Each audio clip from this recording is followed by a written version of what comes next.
ဒီမျိုးသားဟာမွေးကလေးကလက်ညှိုးနဲ့လက်ခလဲနှစ်ချောင်းပူးကပ်ပြီးပါလာခဲ့တာပါသူဟာအဲ့ဒီအတွက်ရှက်ရမယ့်အစာအရန်ကိုဂုံယူနေခဲ့တာဖြစ်ပြီးလူတွေကိုလည်းသူ့လက်ကိုပြရင်ဒါကတကယ်ခွဲလို့မရဘူးနော်ဆိုပြီးဟာတလို့ပြောလို့ရှိပါတယ်သူငယ်ချင်းတွေကလည်းသူ့ရဲ့ပုံစံကိုအားငယ်စရာလို့မမြင်ပဲဝိုင်းပြီးရေမောပျော်ရွှင်ခဲ့ကြပါတယ်ဒါပေမဲ့သူ့မှာရေးစားရလာတဲ့အခါမှာတော့ကိစ္စကနည်းနည်းလေးရှုပ်ထွေးသွားပါတယ်သူ့ရဲ့ချစ်သူကတခြားစုံတွဲတွေလိုပဲစစ်ဆက်လက်စွပ်ဆင်တူဝစ်ချင်တာပါပြဿနာကတော့လက်ချောင်းတွေကပူးနေတော့လက်စွပ်ကိုဘယ်လိုဝစ်ရမလဲဆိုတာပါပဲအစပိုင်းမှာတော့သူမကလက်ချောင်းတွေကိုခွဲစိတ်ပြီးခွဲထုတ်ပစ်ချင်ပေမဲ့နောက်တော့မှပိုကောင်းတဲ့နေလန်းတစ်ခုကိုစဉ်းစားမိသွားပါတယ်သူမဟာလက်ချောင်းကိုပြုပြင်မဲ့အစားသူ့ရဲ့ပူးကတ်နေတဲ့လက်ချောင်းနဲ့ကွက်တိဖြစ်မဲ့အထူးဒီဇိုင်းလက်စွပ်တစ်ကွင်းကိုမာယူပြုလုပ်ပေးလိုက်ပါတယ်ဒါနဲ့တင်ပြဿနာအလုံးပြေလည်သွားပါတော့တယ်ဒါနဲ့လက်ချောင်းအလုံးပြည့်စုံတဲ့သူတွေရှိရင်လည်းတင်းကိစီပေးသွားဖို့မမေ့နဲ့ဦးနော်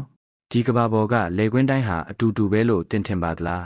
ဒီနေ့မှာတော့အရှိတောင်အာရှဒေသကရွှွတ်နွန်ရမ်းတဲ့လေကွင်းတွေအကြောင်းကိုပြောပြပေးချင်ပါတယ်ဒီနေရာမှာတော့လေသမားတွေဟာစပားဆိုင်ပြိုးဖို့အတွက်ရွှွတ်ထဲမှာခါလောက်အထိနှိမ့်ဝင်ပြီးလောက်ကင်ကြရတာပါဒါဟာရိုးရိုးအန်းစပားဆိုင်နေတာမျိုးမဟုတ်ပဲ1မီတာကျော်လောက်အထိနဲ့တဲ့ရွှွတ်နွန်တွေကိုအနိုင်တိုက်နေရတာပဲဖြစ်ပါတယ်အဝေးကနေကြည့်မယ်ဆိုရင်တော့သူတို့ဟာရွှွတ်ထဲမှာကူးခတ်ရင်စပားဆိုင်နေကြသလိုပါပဲဒီလောက်ထိရုံးရခက်ပြီးနက်လာတဲ့ရွှွတ်နွန်တွေကိုစက်ရနေရတွေလုံးဝဝင်လို့မရပါဘူးဒါကြောင့်စပားနံတိုင်းဟာလက်နှစ်ဖက်ရဲ့လှုပ်အားနဲ့ပုံမှန်ထက်ဆက်ပေါင်းများစွာပင်ပန်းတဲ့ခနာကိုယ်လှုပ်အားကိုရင်းနှီးပြီးမှရရှိလာတာပါရိတ်သိမ်းချိန်ရောက်တဲ့အခါမှာလည်းပိုပြီးစိန်ခေါ်မှုရှိလာပါတယ်လေသမားတွေဟာရွှွတ်နွန်တွေကိုတဲ့နစ်မဝင်သွားအောင်ပလတ်စတစ်ပုံးတွေကိုဖိနက်ရှိတိုးရှန်